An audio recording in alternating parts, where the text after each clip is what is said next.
وہ کون سی ہستی ہے جسے لاہور سزا کے طور پر لایا گیا مگر پھر یہ سزا لاہوریوں کے لیے ایک نعمت بن گئی؟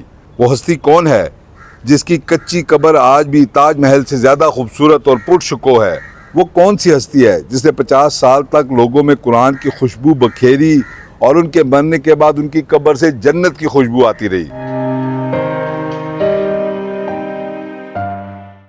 السلام علیکم ناظرین، روڈ شو کے نئے ایپیسوڈ کے ساتھ عابد خان آپ کی خدمت میں حاضر ہے، اور آج ہم موجود ہیں اللہ کے ایک نیک ولی اور ایک انتہائی معروف روحانی شخصیت جناب حضرت احمد علی لاہوری صاحب کی آخری آرامگاہ پر۔ لاہور کے میانی صاحب قبرستان میں ان کی آخری آرامگاہ موجود ہے۔ حضرت احمد علی لاہوری اتنی بڑی شخصیت تھی کہ ان کے سامنے بڑے بڑے علماء اور روحانی شخصیات ادب سے سر جھکاتے تھے۔ اللہ پاک نے انہیں ایک نورانی دل اور پر اثر زبان عطا کی تھی۔ آپ 1887 کو گجرانوالہ میں پیدا ہوئے اور 74 برس کی عمر میں 1962 میں آپ کا انتقال لاہور میں ہوا۔ اتفاق سے آپ کی پیدائش اور وصال کا مہینہ ایک ہی ہے۔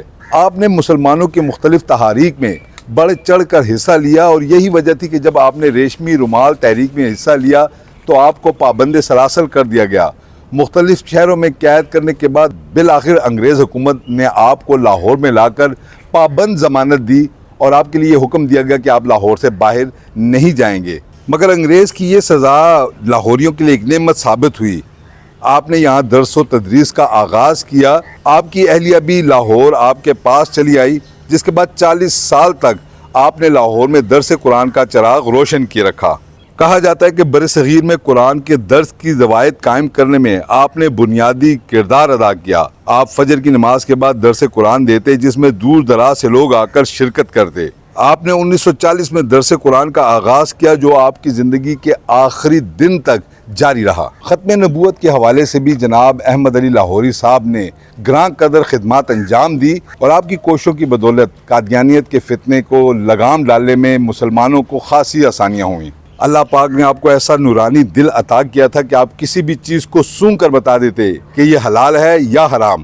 آپ صاحب کشف بزرگ تھے، اور کسی بھی قبر پر مراقبہ کر کے بتا سکتے تھے کہ جو مردہ ہے اس کے کیا حالات ہیں۔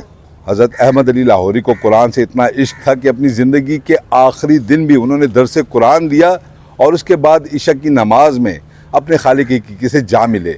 آپ کی وصیت کے مطابق تدفین سے پہلے درس قرآن دیا گیا، جس کے بعد نماز جنازہ ادا کی گئی اور آپ کو سپرد خاک کیا گیا۔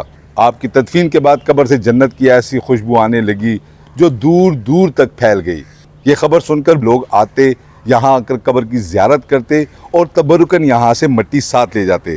لوگوں کے اس عمل کی وجہ سے قبر کے آس پاس گڑھے بڑھ جاتے، جسے مٹی سے بھرا جاتا اور دوبارہ اس میں سے خوشبو آنی شروع ہو جاتی۔ جو شخص آپ کی قبر کی مٹی اپنے گھر لے کر جاتا، اس کا گھر بھی خوشبو سے بھر جاتا۔ 40 روز تک یہ سلسلہ جاری رہا۔ انگریز حکومت نے مختلف لیبارٹریوں میں اس مٹی کی جانچ کی تو ان کو پتہ لگا کہ اس مٹی میں کوئی بھی دنیاوی خوشبو شامل نہیں۔ جب لوگوں کے مٹی لے جانے کے سلسلے نے زور پکڑا تو آپ کے خلفاء، علماء اور روحانی شخصیات نے اللہ پاک سے رو رو کر دعائیں کی کہ اس خوشبو کو ختم کر دیا جائے، تاکہ جو بے حرمتی ان کی قبر کی ہو رہی ہے اس کو روکا جا سکے۔